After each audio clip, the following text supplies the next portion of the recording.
펜타곤이 발칵 뒤집혔습니다. 한국이 4년간 전 세계 몰래 건조한 7만 3천 톤 초대형 항공모함의 실체가 드러났기 때문입니다. 중국은 긴급 정보회의를 소집했고 일본은 한밤중 비상사태를 선포했습니다. 하지만 진짜 충격은 따로 있었습니다. 한국의 기술을 팔아달라. 무기를 팔던 미국이 무기를 사겠다며 무릎 꿇은 겁니다. 그 충격적인 전말을 지금 공개합니다. 시작하기 전 구독과 좋아요, 그리고 대한민국 파이팅 댓글로 한국을 응원해주세요. 펜타곤 지하 2층 긴급 상황실의 철문이 열리는 순간 저는 심장이 멈추는 줄 알았습니다. 12명의 고위 군사 관료들이 이미 자리에 앉아 있었고 벽면 전체를 뒤덮은 6개의 대형 스크린에는 붉은색 점들이 한반도 주변 해역을 가득 메우고 있었습니다. 형광등 불빛 아래 관료들의 얼굴은 하나같이 창백했고 회의실 안에는 차가운 커피 냄새와 함께 긴장감이 목을 조르는 듯한 압박감이 가득했습니다. 310건. 스크린 한가운데 찍힌 빨간 숫자가 저희 눈을 때렸습니다. 중국 해군 함정이 대한민국 영해를 침범한 횟수였습니다. 지난해까지만 해도 240건 수준이던 침범이 올해 들어 무려 310건으로 폭증한 것이었죠. 이것은 단순한 항해 실수가 아니었습니다. 남해를 통해 130척, 서해를 통해 80척, 심지어 동해까지 40척. 중국 군함은 대한민국의 바다를 사방에서 조여오고 있었습니다. 단 한 달, 8월 한 달 동안에만 190척이 한국 영해를 유린했다는 보고서가 제 앞에 놓여 있었죠. 캠벨 부차관보, 회의를 주재하던 합참 정보본부장 스티브 로건 중장이 저를 불렀습니다. 자네가 직접 가야겠어. 한국 해군 전력 재평가 보고서를 2주 안에 올려야 하네. 저는 데이비드 캠벨입니다. 올해 59세. 미 국방부 인도태평양안보 부차관보로 이 자리에 앉기까지 34년이 걸렸습니다. 해군사관학교를 졸업하고 구축함 함장을 거쳐 국무부 동아시아 태평양국을 지나 펜타곤까지 태평양의 모든 바다를 제 발로 밟아본 사람이었죠. 하지만 솔직히 말하겠습니다. 그 순간 저는 한국 해군을 걱정하지 않았습니다.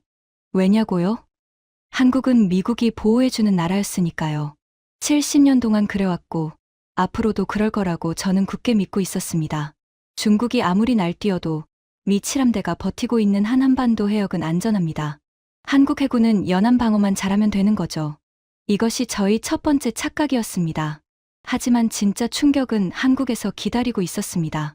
제가 34년 군 경력 동안 쌓아올린 모든 확신과 판단이 단 5일 만에 산산조각 나게 될 줄은 그때의 저는 상상조차 하지 못했습니다. 지금부터 제가 한국에서 목격한 것들을 말씀드리겠습니다. 이 이야기를 끝까지 들으시면 왜 지금 펜타곤이 발칵 뒤집혔는지, 왜 중국과 일본이 한밤중에 비상사태를 선포했는지 정확히 이해하시게 될 겁니다. 출장 준비를 하던 다음 날 오전, 저는 직속 상관인 리차드 모건 국방부 차관의 사무실로 호출되었습니다. 모건 차관의 사무실은 펜타곤 이동 4층, 창문 너머로 포토맥 강이 내려다 보이는 최고급 집무실이었습니다.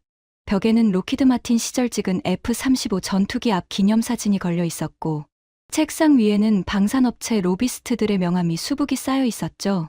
이 사람의 본업이 국방인지 무기 장사인지 헷갈릴 때가 한두 번이 아니었습니다. 캠벨, 앉아. 모건 차관은 서류에서 눈을 떼지 않은 채 턱으로 의자를 가리켰습니다. 63세의 그는 방산업체에서 잔뼈가 굵은 전형적인 회전문 관료였죠. 국방부에 들어오기 전 로키드 마틴에서 17년을 일했고 국방부를 떠나면 다시 방산업체로 돌아갈 사람이었습니다. 한국에 가는 거 알고 있네. 해군 전력 평가 건이지? 예, 차관님. 중국 영해 침범이 310건을 넘어서면서 한국 해군의 대응 능력을 재평가해야 합니다. 모건 차관이 고개를 들었습니다. 그의 눈빛이 차갑게 변했죠. 전력평가. 그건 표면적인 임무야. 진짜 자네가 해야 할 일은 따로 있어. 그는 책상 서랍에서 빨간 딱지가 붙은 파일 하나를 꺼냈습니다. 한국이 독자 항공모함을 만들려는 움직임이 있어.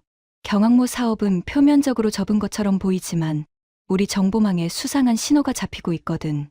항공모함이요? 한국이? 저도 모르게 코웃음이 나왔습니다. 한국이 항공모함이라니. 호위함이나 잠수함은 잘 만들지만 항모는 차원이 다른 문제입니다. 미국조차 항모 한 척을 건조하는데 130억 달러, 한화로 17조 원이 넘게 들어가는데 한국이 감당할 수 있는 규모가 아니었죠. 그래서 자네가 가서 확인해. 만약 한국이 정말로 독자 항모를 추진하고 있다면 접게 만들라고요? 한국이 독자 항모를 가지면 F-35B 수출 계약이 날아가. 28대 계약이면 42억 달러야. 우리 로키드 마틴의, 아니 미국 방산업의 핵심 수익원이라고.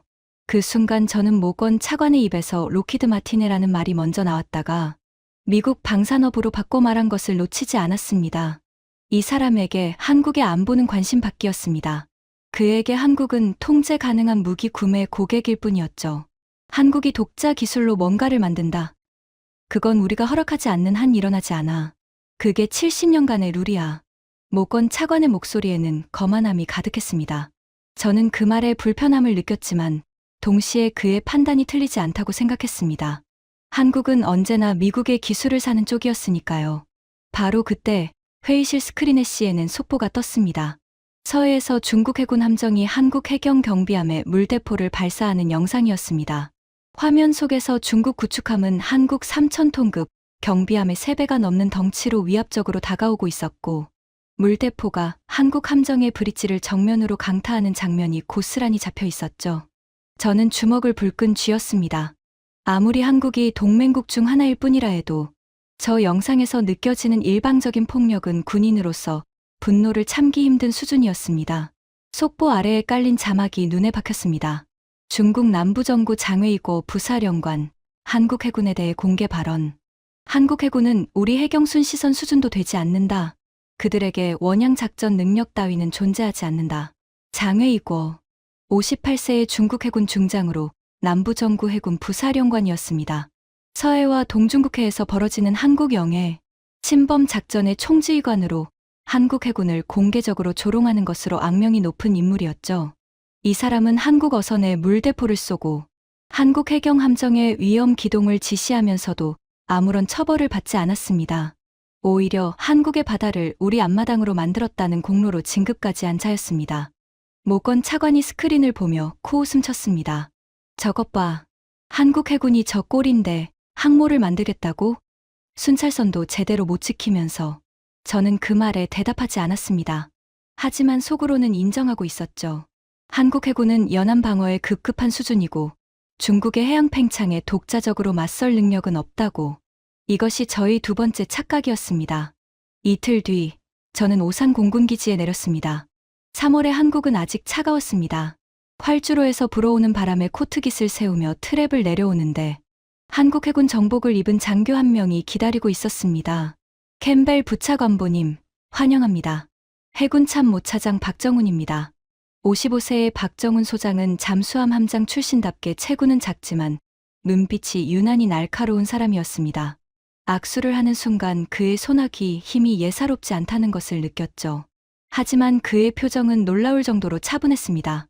마치 모든 것을 이미 알고 있다는 듯한 여유가 느껴졌어요. 긴 비행하셨을 텐데 바로 국방부 브리핑으로 가시겠습니까? 아니면 숙소에서 쉬시겠습니까? 바로 브리핑으로 가죠. 시간이 없습니다.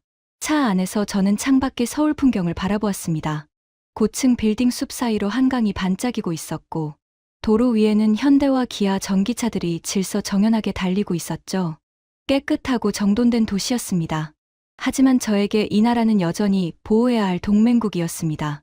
용산 국방부 청사에 도착하자 회의실에는 이미 8명의 한국 해군 장교들이 대기하고 있었습니다. 스크린에는 한국 해군 중장기 전력 증강 계획이라는 제목이 떠 있었죠. 브리핑은 1시간 넘게 이어졌습니다. 한국 해군의 현 전력 현황, 이지스 구축함, 세종대왕함급의 성능, 잠수함 전력, 그리고 최근 진수한 호위함들에 대한 설명이었습니다. 나쁘지 않은 수준이었습니다. 하지만 솔직히 놀라운 것은 없었죠. 제가 이미 알고 있는 범위 안의 이야기였습니다. 브리핑이 끝나갈 무렵 저는 핵심 질문을 던졌습니다. 경항모 사업은 어떻게 되었습니까? 마지막으로 들은 건 사업이 중단되었다는 보고였는데 회의실의 공기가 순간 얼어붙었습니다. 장교들이 서로 눈치를 보는 것이 느껴졌죠. 아주 짧은 침묵이었지만 34년간 수많은 군사, 협상장에서 단련된 저희 촉은 그 침묵의 의미를 놓치지 않았습니다. 무언가를 숨기고 있다.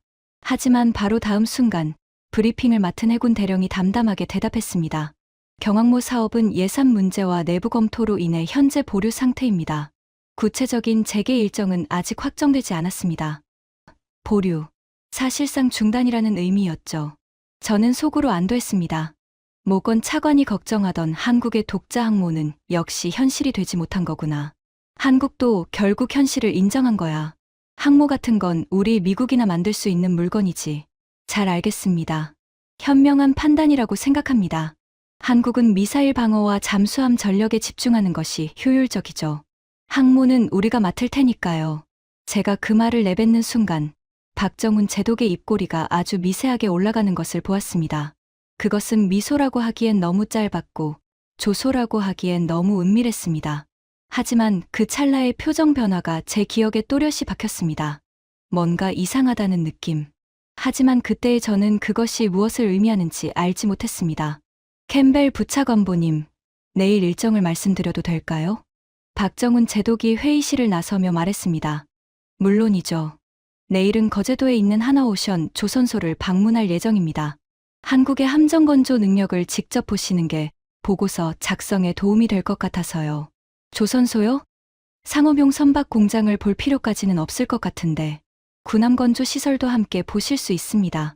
그리고 부차관보님께서 직접 보시면 아마 보고서의 방향이 조금 달라지실 수도 있을 겁니다.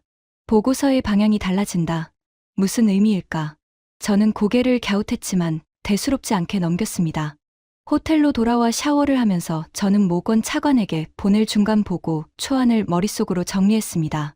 한국 해군은 현재 연안 방어에 최적화된 전력을 보유하고 있으며 경항모 사업은 사실상 폐기된 것으로 판단됨. 독자 항모 건조 가능성은 제로에 가까움. F-35B 수출 계약 추진에 장애요소 없음.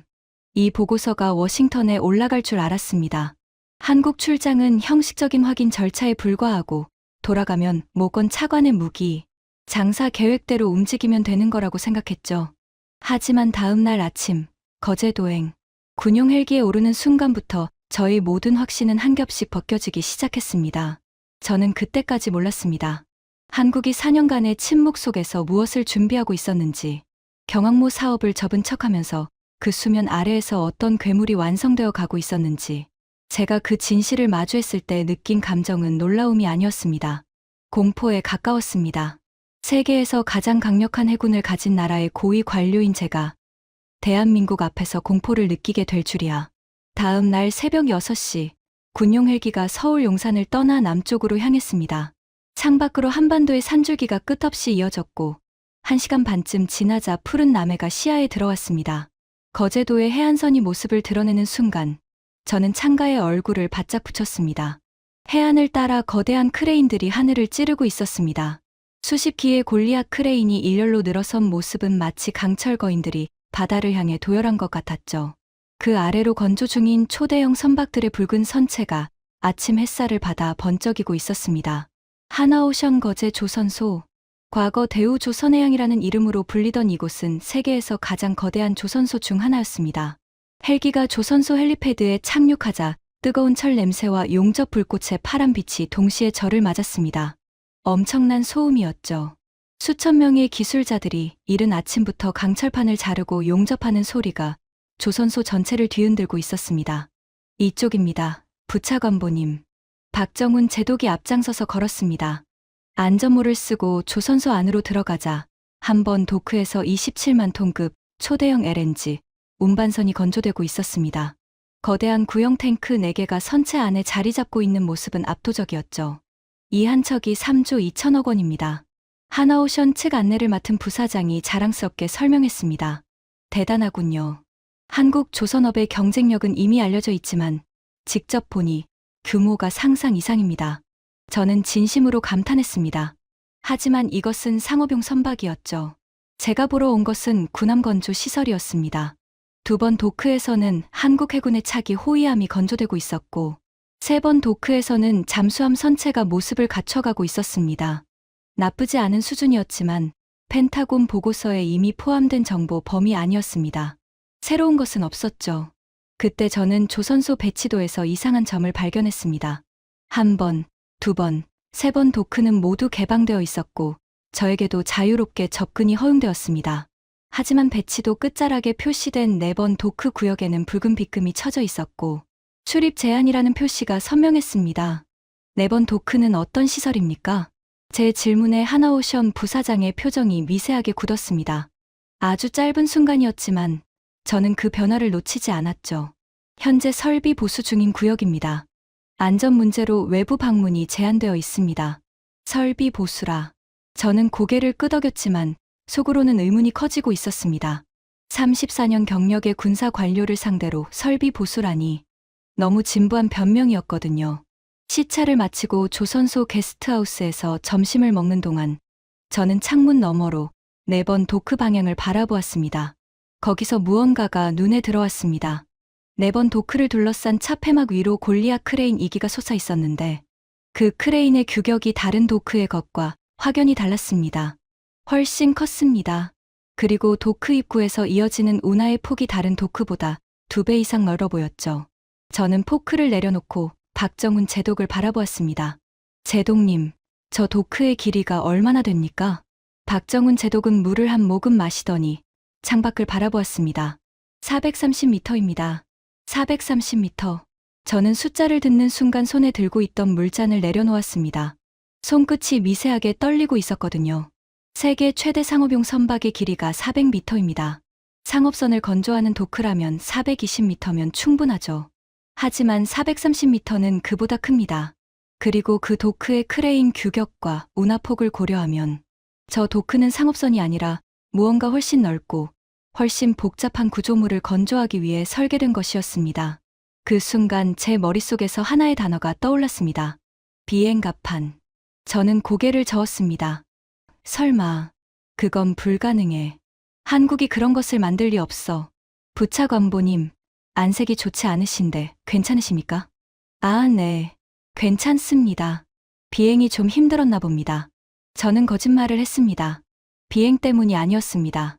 34년 경력의 직감이 경고하고 있었기 때문이었죠. 저 도크 안에 무언가가 있다. 그리고 그것은 상업용 선박이 아니다. 하지만 아직 확신할 수는 없었습니다. 430m 도크 하나만으로는 근거가 부족했으니까요. 다음 목적지가 저의 의심을 확신으로 바꿔놓을 줄은 그때까지 몰랐습니다. 거제에서 다시 헬기를 타고 경남 사천으로 이동했습니다. KAI, 한국항공우주산업의 본사가 있는 곳이었죠. KAI에서는 마침 아시아 방위산업 전시회 준비가 한창이었습니다. 전시장 안에는 각종 항공기 모형과 무기 체계가 진열되어 있었고 한국 공군의 KF-21 보람의 전투기의 실물 크기 모겁이 전시장 중앙을 차지하고 있었습니다. KF-21은 이미 잘 알려진 전투기였습니다. 한국이 독자 개발한 4.5세대 전투기로 성능은 인상적이지만 미국의 F-35와 직접 경쟁할 수준은 아니라고 펜타곤에서는 평가하고 있었죠. 저는 KF-21 모겁을 가볍게 둘러보고 지나가려 했습니다. 그때 전시장 구석에 놓인 작은 모형 하나가 눈에 들어왔습니다. 순간 발걸음이 멈췄습니다. 그 모형에는 KF-21N이라는 명패가 붙어 있었습니다. 끝에 붙은 N은 해군형이라는 뜻이었죠. 저는 모형 앞에 무릎을 꿇다시피 하고 자세히 살펴보았습니다. 심장이 빠르게 뛰기 시작했습니다. 이 전투기는 수직이 착륙기가 아니었습니다. 군사 지식이 조금이라도 있는 분이라면 이것이 얼마나 충격적인 의미를 가지는지 바로 이해하실 겁니다. 수직이 착륙기는 짧은 갑판에서도 이착륙이 가능합니다. 그래서 2만에서 3만 톤급 경항모에 탑재할 수 있죠. 일본의 이즈모급이 그렇게 운용하려는 것이고 원래 한국의 경항모 계획도 F-35B 수직이 착륙기를 탑재하는 방식이었습니다. 하지만 KF-21에는 일반 활주로 이착륙 방식의 함재기였습니다. 접이식 날개, 강화된 랜딩 기어, 어레스팅 후크까지 이 전투기를 운용하려면 최소 250m 이상의 비행갑판과 전투기를 강제로 사출하는 캐터폴트 시스템이 필요합니다. 그런 시스템을 갖춘 배는 절대로 3만 톤급 경항모일 수 없습니다. 최소 6만 톤 이상의 중대형 항모만이 이 전투기를 품을 수 있습니다. 이 모형은 뭡니까? 저희 목소리가 떨리고 있었는지 옆에 서 있던 KAI 연구원이 약간 당황한 표정을 지었습니다. KF-21의 해군 파생형 컨셉 모델입니다. 아직 개발 초기 단계이고 구체적인 사항은 말씀드리기 어렵습니다. 개발 초기 단계? 저는 모형을 다시 들여다보았습니다. 이것은 단순한 컨셉이 아니었습니다. 접이식 날개의 힌지 구조, 착함 후크의 각도, 전방 랜딩 기어의 보강 형태까지 너무나 구체적이었습니다. 이 정도 디테일은 실제 설계가 상당히 진행된 상태에서만 가능한 수준이었죠. 저는 박정훈 제독을 돌아보았습니다. 제독님, 이 비행기를 실을 배가 어디 있습니까? 경항모 사업은 중단되었다고 하셨잖습니까? 박정훈 제독은 두 손을 뒤로 깍지 끼고 모형을 바라보고 있었습니다. 그의 입가에 어제와 똑같은 미세한 미소가 떠올랐습니다. 부차관보님, 경항모 사업은 중단된 게 맞습니다. 그럼 이 함재기는 도대체 어디에 쓰려고 만드는 겁니까? 경항모는 중단했지만 그보다 더 큰 것을 준비하고 있다면 어떻겠습니까? 그 말이 제 귀에 꽂히는 순간 등골을 따라 차가운 것이 흘러내렸습니다. 거제에서 본 430m 도크가 머릿속에서 번개처럼 떠올랐죠. 430m 도크, 활주로 이착륙 함재기, 경항모 중단. 퍼즐 조각들이 맞춰지기 시작했습니다. 하지만 저는 아직 믿고 싶지 않았습니다. 설마 중형항모를 말씀하시는 겁니까? 박정훈 제독은 대답하지 않았습니다. 대신 시계를 보더니 말했죠. 다음 일정으로 이동해야 합니다. 부차관보님께서 보셔야 할 것이 하나 더 남았거든요. 저는 KF-21M 모형 앞에서 한참을 떠나지 못했습니다. 이 작은 모형 하나가 전 세계 해군력의 균형을 뒤흔들 수 있다는 사실을 깨닫고 있었기 때문입니다. 한국이 활주로 이착륙 함재기를 독자 개발한다는 것. 그것은 곧 미국의 F-35B를 사지 않겠다는 선언이었습니다. 모건 차관이 침을 튀기며 지키려 했던 42억 달러짜리 계약이 한순간에 허공으로 날아가는 것이었죠. 하지만 더 무서운 사실은 따로 있었습니다. 한국이 함재기를 자체 개발한다면 전투기를 미국에서 사올 이유가 사라집니다. 무장 탑재량이나 유지비에서 미국 의존도가 제로가 되는 것이죠. 이것은 단순한 무기 하나의 문제가 아니었습니다. 70년간 유지해온 미국의 군사적 통제권이 근본부터 흔들리는 것이었습니다. 헬기에 오르면서 저는 조종사에게 물었습니다. 다음 목적지가 어딥니까? 충남 태안해군 특수시험장입니다. 특수시험장. 이름만 들어도 심상치 않았습니다. 태안해안가에 위치한 시험장은 겉으로 보기엔 평범한 군사시설이었습니다. 높은 철조망과 초소, 그리고 경비 인력, 한국 해군 기지 어디에서나 볼 수 있는 풍경이었죠. 하지만 보안 검색 절차가 이상했습니다. 헬기에서 내리자마자 제 휴대폰과 스마트워치가 압수되었고 수행원 2명은 시설 밖에서 대기하라는 통보를 받았습니다. 이건 좀 과한 보안 아닙니까, 제독님? 부차관보님의 직급이 아니었다면 이 시설에 발도 들이지 못하셨을 겁니다. 박정훈 제독의 말투가 처음으로 단호해졌습니다. 더 이상 여유 있는 미소가 아니었죠. 진지함 그 자체였습니다. 시설 내부로 들어가는 데만 3단계 보안 인증을 거쳤습니다. 마지막 문이 열리고 긴 통로를 지나 거대한 경납고 같은 공간에 도착했을 때 저는 눈앞의 광경에 그대로 멈춰 섰습니다. 120m 길이의 레일이 바닥에 매립되어 있었습니다. 레일양 옆으로는 전자장비 캐비닛이 줄지어 있었고 레일 끝에는 전투기 크기의 모형이 사출 위치에 고정되어 있었습니다. 수십 명의 기술자들이 장비를 점검하고 있었고 시설 전체에서 강력한 전자기장 특유의 따끔한 느낌이 피부를 찔렀습니다. 저는 이것이 무엇인지 단번에 알아보았습니다. 전자기 항공기 사출 시스템, 이멀스라고 불리는 항공모함에서 전투기를 하늘로 쏘아 올리는 장치였습니다. 다리에서 힘이 빠지는 느낌이었습니다. 이 기술은 현재 전 세계에서 미국만이 실전 배치에 성공한 기술입니다. 미 해군의 최신 항모 제럴드 포드함에 탑재된 이 시스템은 개발에 무려 18년이 걸렸고 투입된 예산만 48억 달러에 달했죠. 중국도 푸제남에 전자기 캐터폴트를 탑재했다고 주장하지만 기술 완성도는 미국에 한참 못 미치는 수준이라는 것이 펜타곤의 평가였습니다. 그런데 지금 제 눈앞에 대한민국이 독자 개발한 전자기 캐터폴트가 있었습니다. 시연을 보시겠습니까? 한국 해군 대령이 물었습니다. 저는 말없이 고개를 끄덕일 수밖에 없었습니다. 기술자들이 모형 전투기의 앞바퀴를 사출 셔틀에 연결했습니다. 카운트다운이 시작되었죠. 5, 4, 3, 2, 1점. 굉음과 함께 모형이 레일 위를 미끄러지듯 가속했습니다. 120m를 불과 2.8초 만에 주파하며 레일 끝에서 이탈하는 순간 시속 250km에 달하는 속도가 계기판에 찍혔습니다. 사출 과정에서 발생한 바람이 30m 떨어진 제 얼굴을 강타했고 귀가 먹먹해질 정도의 진동이 바닥을 통해 온몸으로 전해졌습니다. 연속 사출 테스트가 이어졌습니다. 15초 간격으로 모형이 연달아 사출되었고 8회 연속 사출에서 단 한 번의 오작동도 없었습니다. 저는 제 눈을 의심했습니다. 이 시스템의 개발 기간이 얼마나 됩니까? 착수부터 현재 단계까지 7년입니다. 7년. 미국이 18년 걸린 기술을 한국은 7년 만에 만들어냈다는 뜻이었습니다. 외국 기술 도입 없이 독자 개발입니까? 100% 국내 기술입니다. 선형 유도 전동기 핵심 모듈은 한국전기연구원에서 개발했고 전력 저장 시스템은 삼성 SDI의 대용량 배터리 기술을 응용했습니다. 전자기장 제어 알고리즘은 카이스트 연구팀이 담당했죠. 저는 한 발짝 물러서서 시설 전체를 다시 바라보았습니다. 선형 유도 전동기, 대용량 배터리, 전자기장 제어. 한국의 민간 산업 기술이 군사 기술로 융합되어 있었습니다. 반도체 초정밀 제어 기술이 캐터폴트의 전력 관리 시스템에 들어가 있고 배터리 기술이 순간 대용량 방전 시스템을 가능하게 만든 것이었죠. 이것은 단순히 무기 하나를 만든 것이 아니었습니다. 한국이 세계 1위를 차지하고 있는 반도체, 배터리, 전자 분야의 민간 기술력이 군사 분야로 전이되면서 미국이 수십 년간 독점해온 기술 장벽을 한 번에 뛰어넘은 것이었습니다. 솔직히 말씀드리겠습니다. 저는 박정훈 제독에게 돌아섰습니다.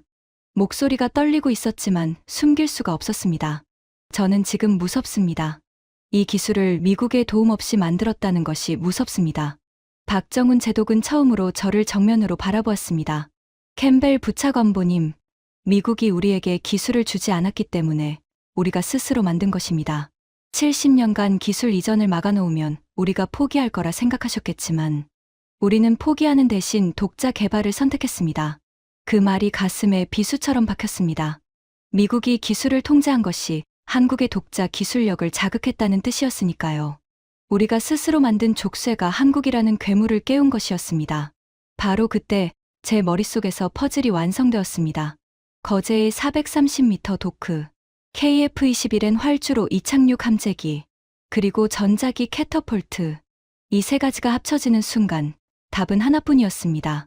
대한민국은 7만 톤급 이상의 중형 항공모함을 건조하고 있다.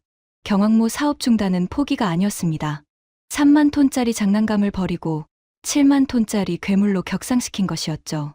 한국은 중간 단계를 모조리 생략하고 단숨에 미국과 중국만이 보유한 중대형 항모의 영역으로 뛰어든 것이었습니다. 등에서 식은땀이 흘러내리고 있었습니다. 태안 시험장을 나온 뒤 저는 거제 하나오션 조선소 인근의 호텔 회의실에서 한 사람을 만났습니다. 제임스 하워드, 61세의 영국인으로 BAE 해양방산부문 수석설 개사였습니다. 이 사람은 영국 해군의 자존심인 퀸 엘리자베스급 항모의 핵심 설계에 참여한 전설적인 엔지니어였죠. 현재 하나오션의 기술 자문으로 파견되어 거제에 머물고 있었습니다. 흰 머리카락에 두꺼운 안경, 투박한 손마디를 가진 전형적인 영국 엔지니어였습니다. 커피잔을 앞에 두고 마주 앉자 그는 단도직입적으로 말을 꺼냈습니다. 캠벨 부차관보, 솔직하게 말씀드리겠습니다. 저는 처음에 한국을 가르치러 왔습니다. 퀸 엘리자베스급 설계 경험을 전수하려고 했죠. 우리 영국이 대형 항모 분야에서는 미국 다음이라는 자부심이 있었으니까요. 지금은 생각이 바뀌셨습니까? 하워드는 커피를 한 모금 마시고 잔을 내려놓았습니다. 완전히 바뀌었습니다.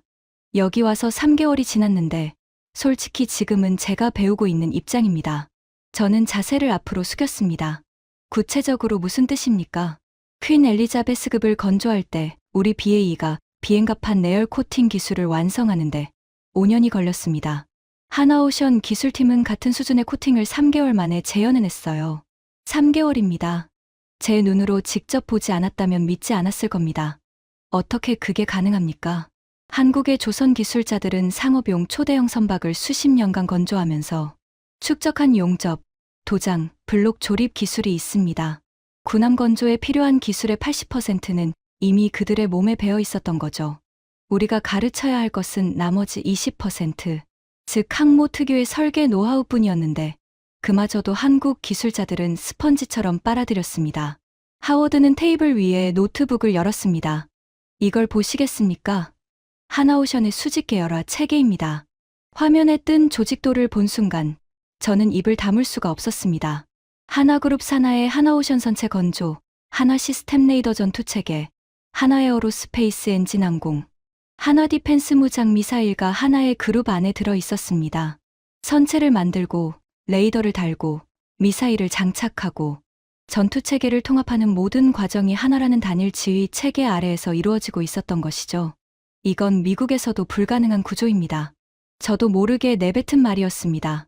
미국의 항모 건조는 뉴포트 뉴스, 조선소가 선체를 만들고 레이시온이 레이더를, 로키드 마틴이 전투체계를, 보잉이 항공 시스템을 담당합니다. 최소 4개 이상의 서로 다른 대기업이 각자의 이해관계를 가지고 참여하죠. 그래서 조율에 시간이 걸리고 비용이 폭증하고 일정이 지연됩니다. 하지만 하나는 그 모든 것을 한 회사 안에서 끝냅니다. 하워드가 고개를 끄덕였습니다. 바로 그겁니다. 저도 그 부분에서 충격을 받았어요. 영국에서 퀸 엘리자베스급을 건조할 때 BAE와 탈레스와 롤스로이스 간의 조율에만 2년이 걸렸습니다. 하나는 내부 의사결정으로 2주 만에 끝냅니다. 2주요? 네. 회장 한 명이 결정하면 그룹 전체가 움직이니까요. 민주주의에 비효율이 없는 겁니다. 좋고 나쁨을 떠나서 군함번조에 있어서 이 속도는 무기입니다. 저는 의자 등받이에 몸을 기댔습니다. 머릿속이 복잡해지고 있었습니다. 하나오션이 대우조선해양을 인수한 것이 단순한 기업 합병이 아니었다는 사실이 이제야 명확해졌습니다. 대우조선해양의 초대형 건조 도크와 잠수함 건조 기술, 그리고 BAE의 대형 항모 설계 노하우, 이 모든 것이 하나라는 거대한 용광로 속에서 하나로 녹아들고 있었던 것이죠. 하워드 씨, 마지막으로 한 가지만 물어보겠습니다. 이 시스템이 완전히 가동되면 한국은 항모를 건조하는데 얼마나 걸릴 것 같습니까? 하워드는 잠시 생각하더니 대답했습니다. 퀸 엘리자베스급은 설계부터 진수까지 12년이 걸렸습니다. 미국의 제럴드 포드함은 15년이요. 하지만 하나오션의 이 수직 계열화 체계라면 8년 안에 가능하다고 봅니다. 어쩌면 더 빠를 수도 있어요. 8년. 저는 주먹을 불끈 쥐었습니다. 한국이 지금 이 순간에도 건조를 진행하고 있다면 이미 상당 부분이 완성되었을 수 있었습니다. 경항모 사업을 표면적으로 중단한 것이 4년 전이었으니까요. 4년간의 침묵. 그 침묵은 포기가 아니라 세계 해군 역사를 뒤흔들 괴물을 잉태하는 시간이었던 것입니다. 호텔 방으로 돌아온 저는 잠을 이룰 수가 없었습니다. 침대에 누워 천장을 바라보며 오늘 본 것들을 정리했습니다. 430m 도크, KF-21N 함재기, 전자기 캐터폴트, 하나오션 수직 계열화, BAE 기술 이전. 모든 퍼즐 조각이 하나의 그림을 가리키고 있었죠. 새벽 2시, 보안 전화기로 펜타곤 정보본부에 연락했습니다. 한국 해군 동향에 대해 긴급 확인이 필요합니다. 최근 4년간 하나오션 거제, 조선소 4번 도크의 위성사진을 보내주십시오. 30분 뒤 전송된 위성사진을 확인하는 순간 저는 침대에서 벌떡 일어났습니다. 4번 도크 위에 차폐막은 4년 전부터 설치되어 있었습니다. 그리고 시간이 지남에 따라 차폐막의 면적이 점점 넓어지고 있었죠. 도크 주변의 차량 이동 패턴은 24시간 3교대 작업이 진행되고 있음을 시사했습니다. 밤에도 조명이 꺼지지 않았고 자재 운반 트럭의 출입 빈도는 상업용 선박 건조의 3배 이상이었습니다. 결정적으로 최근 6개월간 거제항으로 입항한 특수강, 운반선의 횟수가 비정상적으로 증가해 있었습니다. 항모 비행갑판에 사용되는 고장력 특수강은 일반 조선용 강제와 완전히 다른 물건이었죠. 이것은 확실했습니다. 한국은 지금 이 시간에도 무언가를 만들고 있었습니다. 그 순간 보안 전화기가 울렸습니다. 발신자는 모건 차관이었습니다. 캠벨, 도대체 뭘 하고 있는 거야? 한국 해군이 뭔가 수상하다는 보고가 CIA에서도 올라오고 있어. 차관님, 상황이 예상보다 심각합니다. 한국이 경항모를 접은 게 아닙니다. 중형항모로 격상시킨 것으로 보입니다. 전화기 너머로 5초간의 침묵이 흘렀습니다. 뭐라고? 중형항모. 한국이 자기들 돈으로? 네. 그리고 전자기 캐터폴트까지 독자 개발한 것으로 확인됩니다. 그건 우리 기술이잖아. 한국이 그걸 어떻게 만들어? 모건 차관의 목소리가 갈라졌습니다. 분노가 아니라 당혹감이었죠. 한국이 자체 기술로 만들었습니다. 우리 기술을 쓰지 않았습니다. 당장 중단시켜. 뭘 해서든 막아야 해. F-35B 계약만 날아가는 게 아니야. 한국이 독자 항모를 가지면 우리 통제권이 사라지잖아. 저는 전화기를 귀에서 떼고 잠시 생각했습니다. 모건 차관의 반응은 예상대로였습니다. 하지만 지금 이 시점에서 한국의 항모 건조를 막는 것이 과연 가능한 일인지, 그리고 막아야 하는 일인지에 대해 저희 생각은 흔들리고 있었습니다. 차관님, 일단 내일 마지막 일정이 남아 있습니다. 모든 것을 확인한 뒤에 최종 보고를 올리겠습니다. 전화를 끊은 뒤 저는 노트북을 열고 또 다른 정보를 확인했습니다. 중국 측 동향이었습니다. CIA 아시아지부의 최신 보고에 따르면 중국 군사정보기관은 3일 전부터 비상근무 체제에 돌입한 상태였습니다. 한국의 항모 건조 정황이 중국 정보망에도 포착되기 시작한 것이었죠. 보고서에는 장외이고 중장의 반응이 기록되어 있었습니다. 불가능하다. 한국은 경항모도 접은 나라다. 이것은 정보 교란일 뿐이다. 하지만 보고서 뒷부분에는 중국 해군 참모부가 긴급 분석팀을 소집했다는 정보가 덧붙여져 있었습니다. 장외이고는 부정하고 있었지만 중국 해군 수뇌부는 이미 동요하기 시작한 것이었죠. 더 놀라운 것은 일본의 반응이었습니다.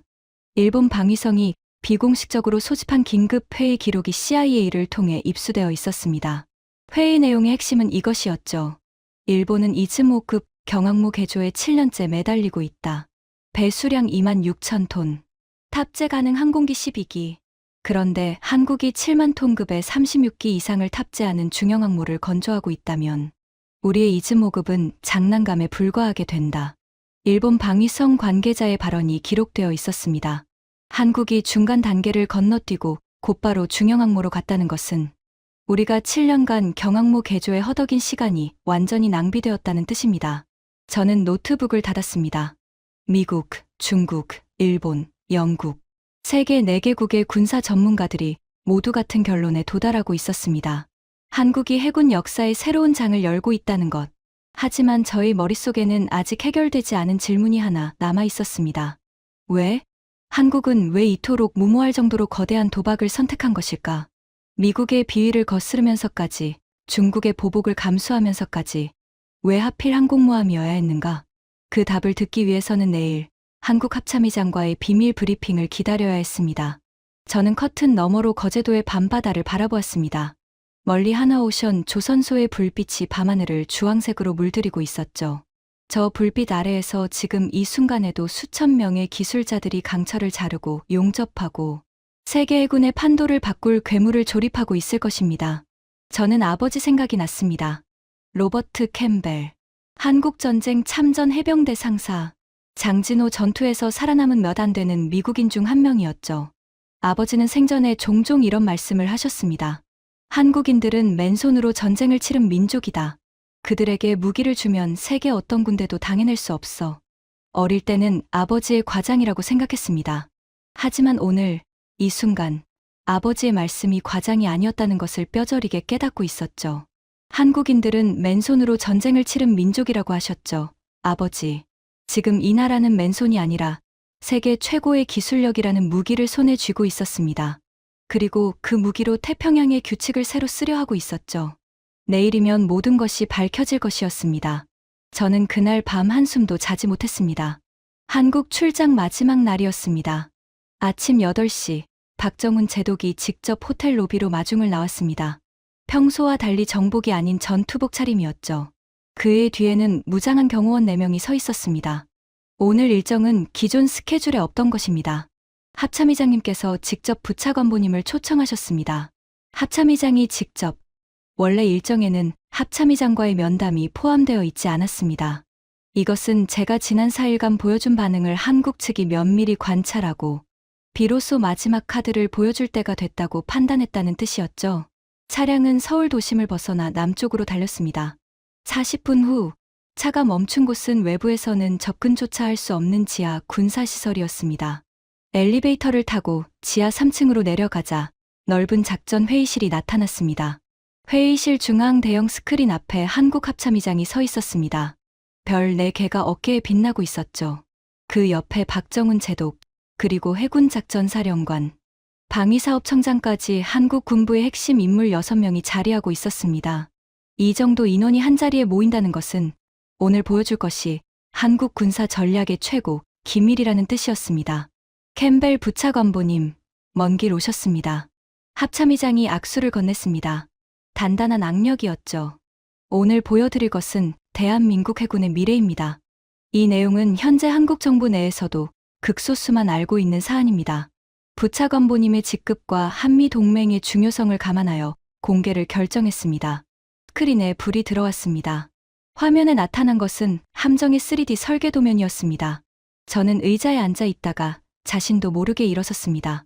거대한 비행갑판, 앵글드 데크, 전자기 캐터폴트 2기, 항공기 엘리베이터 3기, 경납고에는 KF-21N 전투기 36기와 헬기 8기가 배치되어 있었습니다. 만재 배수량 73,000톤, 전장 294m, 비행갑판 폭 73m. 이것은 미국의 니미츠급 항모에는 못 미치지만 영국의 퀸 엘리자베스급 6만 5천 톤을 넘어서고 프랑스의 샤를 드골급 4만 2천 톤을 압도하는 규격이었습니다. 중국의 푸젠함 8만 톤 바로 아래였죠. 합참의장이 설명을 이어갔습니다. 경항모 사업을 중단한 것은 사실입니다. 하지만 포기한 것이 아닙니다. 3만 톤급 경항모로는 중국 해군의 팽창에 대응할 수 없다는 결론을 내렸기 때문입니다. 중간 단계를 생략하고 곧바로 중형항모로 도약하는 결단을 내린 것이죠. 건조 예산은 어떻게 확보했습니까? 68억 달러입니다. 9조 원이 조금 넘는 규모죠. 경항모에 배정되었던 예산을 전용하고 하나오션의 민군 복합, 건조 방식을 통해 건조 비용을 30% 이상 절감했습니다. 68억 달러. 미국이 최신 항모 한 척에 130억 달러를 쓰는 것과 비교하면 절반 수준이었습니다. 하나오션의 수직 계열화가 비용 효율에서 얼마나 압도적인지를 증명하는 숫자였죠. 현재 진행 상황은 어떻습니까? 선체 블록 조립이 65% 완료되었습니다. 전자기 캐터폴트는 지상 시험을 마치고 함정 탑재 준비 단계에 있고 KF-21에는 시제기 3호기가 비행 시험 중입니다. 전체 일정대로라면 4년 후 진수, 6년 후 실전 배치가 목표입니다. 저는 머릿속으로 계산했습니다. 이미 4년간 건조가 진행되었고 앞으로 4년이면 진수, 총 8년. 하워드가 말한 일정과 정확히 일치했습니다. 한국은 하워드의 예측대로가 아니라 이미 그 궤도 위에서 달리고 있었던 것이었죠. 합참의장이 한 발짝 앞으로 나왔습니다. 그의 눈빛이 날카롭게 변했습니다. 캠벨 부차관보님, 한 가지 분명히 말씀드리겠습니다. 회의실의 공기가 얼어붙었습니다. 대한민국은 더 이상 미국의 허락을 기다리지 않습니다. 70년간 우리는 동맹국으로서 미국의 기술 통제를 받아들였습니다. F-35B를 사야 한다는 압박도, 항모 기술을 자체 개발하지 말라는 암묵적 요구도 참았습니다. 하지만 중국이 우리 영해를 310번 유린하는 동안 미국은 무엇을 했습니까? 저는 대답할 수 없었습니다. 우리 어민들이 물대포를 맞는 동안 미국은 중동에 빠져 있었습니다. 우리 해경이 중국 군함에 밀리는 동안 미 칠함대는 태평양 반대편에 있었죠. 우리는 그때 깨달았습니다.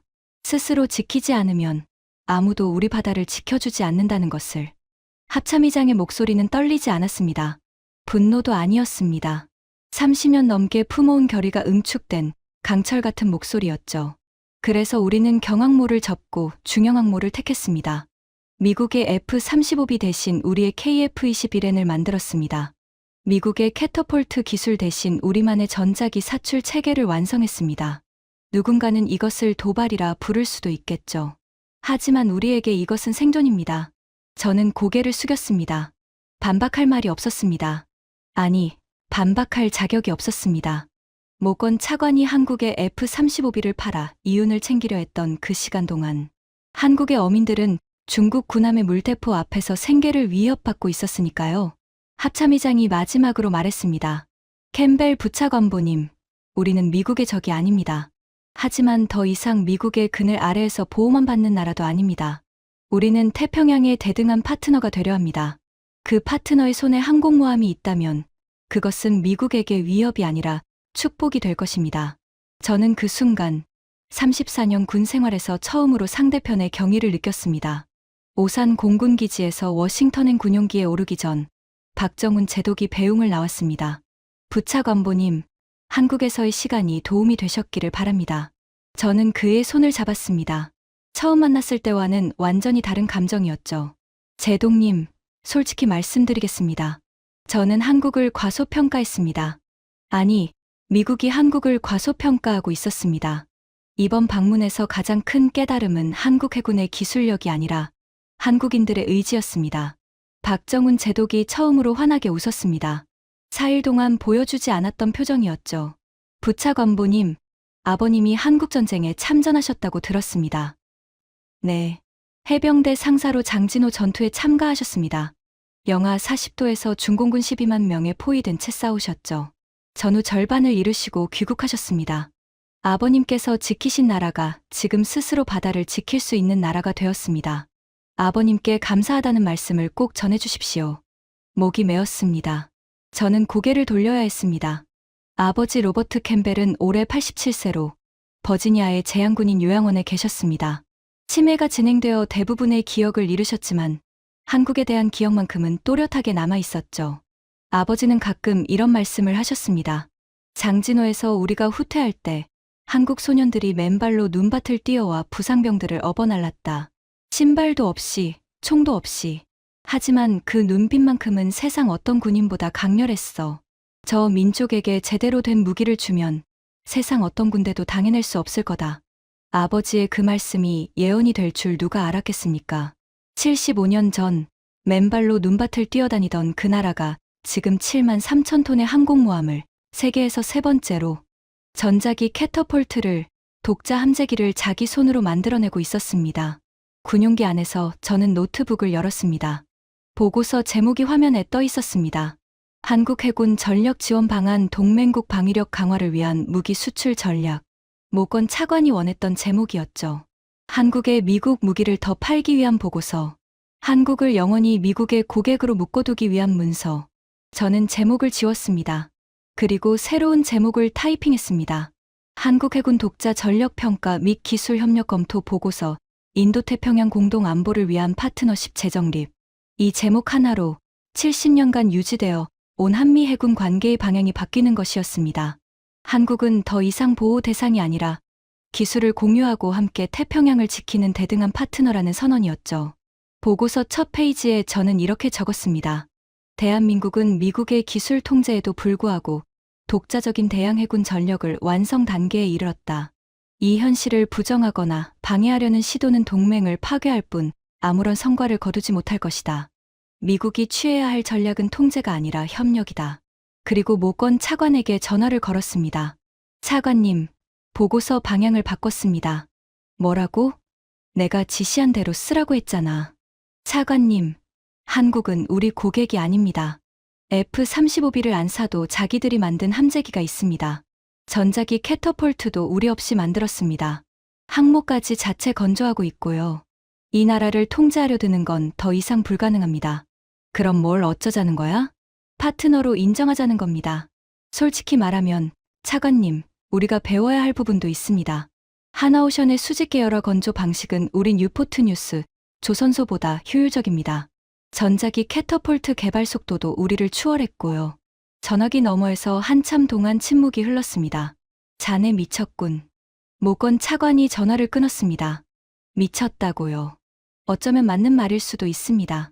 하지만 34년 군 생활 동안 제가 확신하게 된 것이 하나 있다면 현실을 직시하지 않는 것이야말로 진짜 미친 짓이라는 것입니다. 창밖으로 태평양이 끝없이 펼쳐져 있었습니다. 저 바다 어딘가에서 중국의 항모 푸제남이 시험 운항을 하고 있을 것이고 일본의 이즈모급이 F-35B 탑재를 위한 갑판 개조를 하고 있을 것입니다. 하지만 그들은 아직 모릅니다. 한반도 남쪽 끝, 거제도의 밤바다를 주황색으로 물들이는 그 불빛 아래에서 어떤 괴물이 완성되어 가고 있는지를 중국이 310번 한국의 바다를 짓밟을 때 한국은 참고 있었던 게 아니었습니다. 이를 악물고 세계 해군의 판도를 뒤집을 강철의 답을 만들고 있었던 것이죠. 저는 보고서 마지막 페이지에 아버지의 말씀을 인용했습니다. 한국인들은 맨손으로 전쟁을 치른 민족이다. 그들에게 무기를 주면 세계 어떤 군대도 당해낼 수 없다. 하지만 지금 한국은 무기를 받는 나라가 아니라 스스로 만드는 나라가 되었다. 미국이 이 현실에 적응하지 못하면 태평양에서 가장 강력한 파트너를 잃게 될 것이다. 비행기가 태평양을 건너는 14시간 동안 저는 창밖의 구름을 바라보았습니다. 75년 전 아버지가 목숨을 걸고 지킨 나라. 그 나라가 이제 스스로 바다를 지킬 수 있게 되었습니다. 아니, 바다를 넘어 태평양의 새로운 질서를 쓸 준비를 하고 있었습니다. 아버지께 이 소식을 전해드리면 어떤 표정을 지으실까요? 치매로 대부분의 기억을 잃으셨지만 한국이라는 단어만큼은 아직 기억하시는 아버지. 그 아버지의 눈에 한 줄기 눈물이 흐르실지도 모르겠습니다. 맨발로 눈밭을 뛰어다니던 소년들의 나라가 7만 3천 톤의 괴물을 품은 대양의 주인이 되려 하고 있습니다. 그것은 단순히 배 한 척의 이야기가 아니었습니다. 5천년 동안 대륙과 바다 사이에 끼어 살아남기에 급급했던 한 민족이 마침내 푸른 대양을 향해 자신만의 깃발을 꽂으려는 거대한 서사의 시작이었습니다. 저는 그 서사의 첫 페이지를 목격한 증인으로서 이 이야기를 여러분께 전합니다. 대한민국의 바다는 이제 아무도 함부로 넘볼 수 없는 곳이 될 것입니다. 지금까지 미국 국방부 부차관보가 대한민국에서 목격한 충격적인 이야기였습니다. 우리나라의 저력이 자랑스러우셨다면 이 이야기를 주변에 널리 공유해 주세요. 작은 관심이 대한민국을 더 강하게 만듭니다. 구독과 좋아요도 부탁드립니다. 지금까지 터칭 스토리였습니다. 감사합니다.